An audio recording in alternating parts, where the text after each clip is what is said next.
Hello and welcome to Lavnish Sarki class.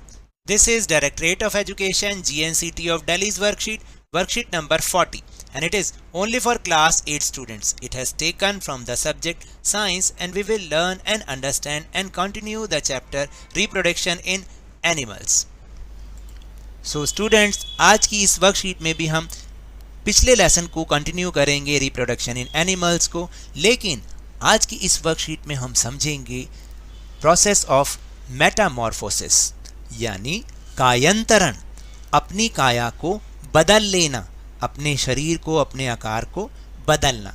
तो without wasting our time, let's start and understand with me. Today we will learn about metamorphosis.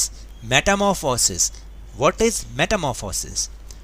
Metamorphosis, we all know that animals such as human, lions, cat, dog all produce young ones that resembles their parents at the time of birth. देखिए, हम सब जानते हैं कि human, lions, cat, dog जिनमें भी जब वो जो संतान को जन्म देते हैं, नवजात शिशु को जन्म देते हैं, तो जो उनके नवजात शिशु होते हैं वो जन्म के समय अपने पेरेंट्स से मिलते जुलते होते हैं।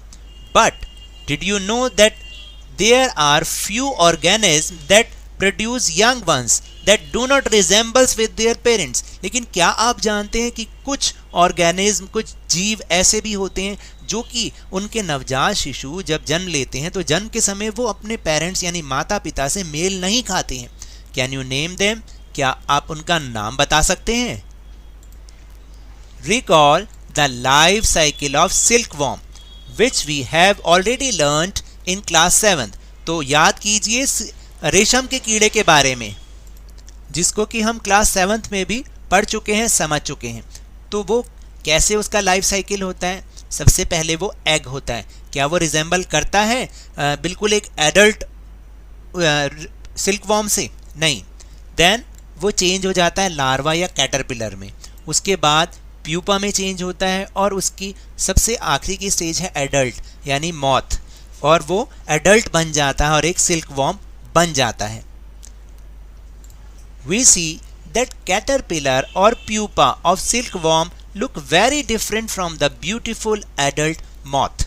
यानी हम देखते हैं कि जो कैटरपिलर होता है या प्यूपा होता है वो एक रेशम के कीड़े से, जो एडल्ट रेशम का कीड़ा होता है, बड़ा वयस्क रेशम का कीड़ा होता है, उससे वो बिल्कुल डिफरेंट दिखाई देता है, जबकि जो रेशम का कीड़ा होता है बहुत सुंदर दिखाई देता है।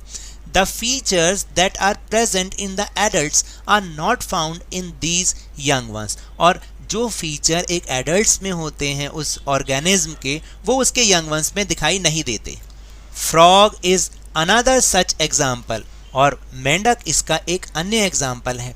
देखिए, life cycle of frog consist of 3 different stages. और अब हम देखेंगे कि एक फ्रॉग की लाइफ साइकिल में कौन कौन सी स्टेजेस होती हैं। पहले वो एग के रूप में होता है, एज ए एग होता है, फिर टेडपॉल बनता है और एडल्ट, फिर थर्ड स्टेज उसकी होती है। और इसको हमने एक पिक्चर के थ्रू भी इसको समझाया है कि देखिए, सबसे पहले वो एग के रूप में होता है। क्या वो एक एडल्ट फ्रॉग जैसा दिखता है? नहीं। फिर अर्ली टेडपॉल, क्या इसमें भी वो एक एडल्ट फ्रॉग जैसा दिख रहा है? कहीं उसके अंदर फ्रॉग जैसा कुछ है ही नहीं। फिर लेट टेडपॉल, जो बाद का टेडपॉल होता है, उसमें भी वो नज़र नहीं आ रहा। और जब वो एक एडल्ट फ्रॉग बन जाता है वो बिल्कुल ही डिफरेंट हो जाता है। तो ये उसका लाइफ साइकिल है। The eggs fetch to produce the larval stages of frog in which it is known as tadpole। यानी जो एग होता है और जब वो लार्वा में चेंज हो जाता है तो स्टेज, ये इसकी सेकेंड स्टेज है, तब हम उसको टेडपॉल के नाम से जानते हैं। The tadpoles have tail and fins just like the fishes have. आप देखेंगे कि जो टेडपॉल होता है उसकी टेल होती है और फिन्स भी होते हैं जैसे कि एक फिश में होते हैं। They are able to swim in water like fishes, और वो फिश की तरह वाटर में स्विम भी कर सकते हैं।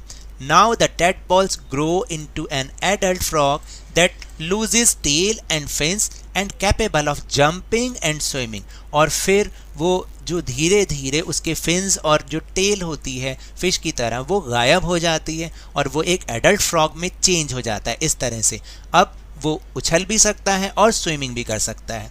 Thus, we can say that transformation of larva into an adult through drastic change is called metamorphosis.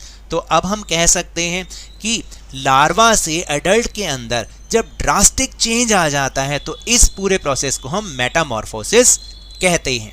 समझ में आ गई कि मेटामॉर्फोसिस किसे कहते हैं? Then what about the changes that we observe in our body as we grow?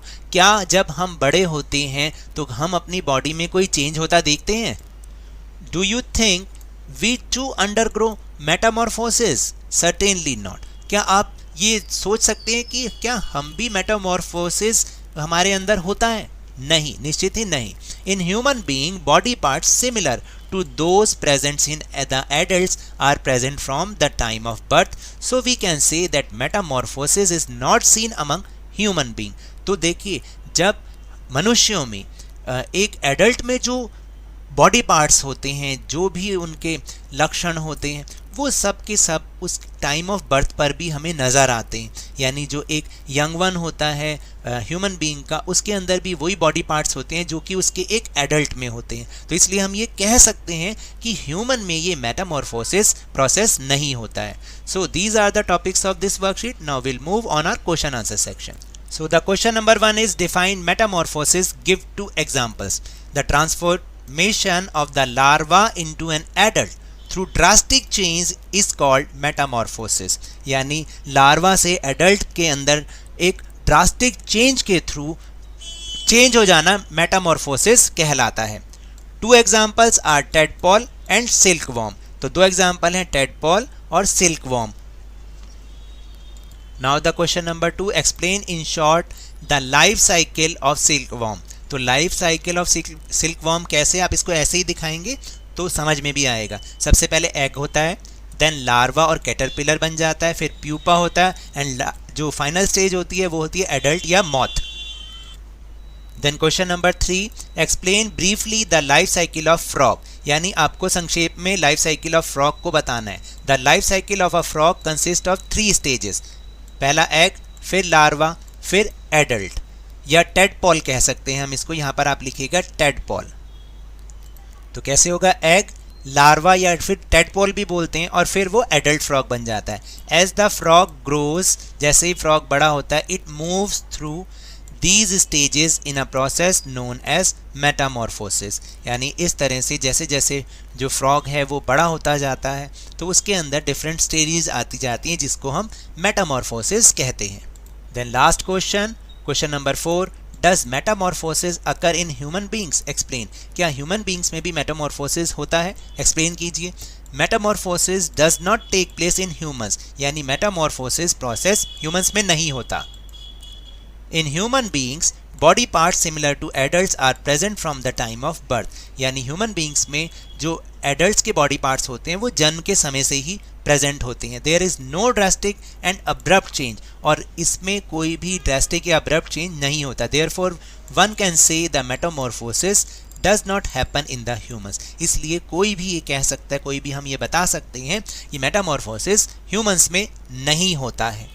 So now that's all for this worksheet. अगर मेरे इस तरह समझाने से आपको थोड़ा सा भी समझ में आया हो तो इस चैनल को ज़्यादा से ज़्यादा सब्सक्राइब कीजिए, लाइक कीजिए और बहुत ज़्यादा शेयर भी कीजिए। और हाँ, मेरे साथ इसी तरह आसानी से वर्कशीट को समझते रहिए, लेकिन ध्यान और मन लगाकर पूरी मेहनत और लगन के साथ ऑनलाइन ही सही पढ़ते जरूर रहिए। And if you want to defeat corona virus then please wear a mask. और जब भी पॉसिबल हो, जब भी अवेलेबिलिटी ऑफ वैक्सीन हो, इसकी वैक्सीनेशन अवश्य कराएं, क्योंकि कोरोना को हराना है और ज़िंदगी को एक बार फिर से सुहाना बनाना है। इसी उम्मीद के साथ थैंक यू वेरी मच।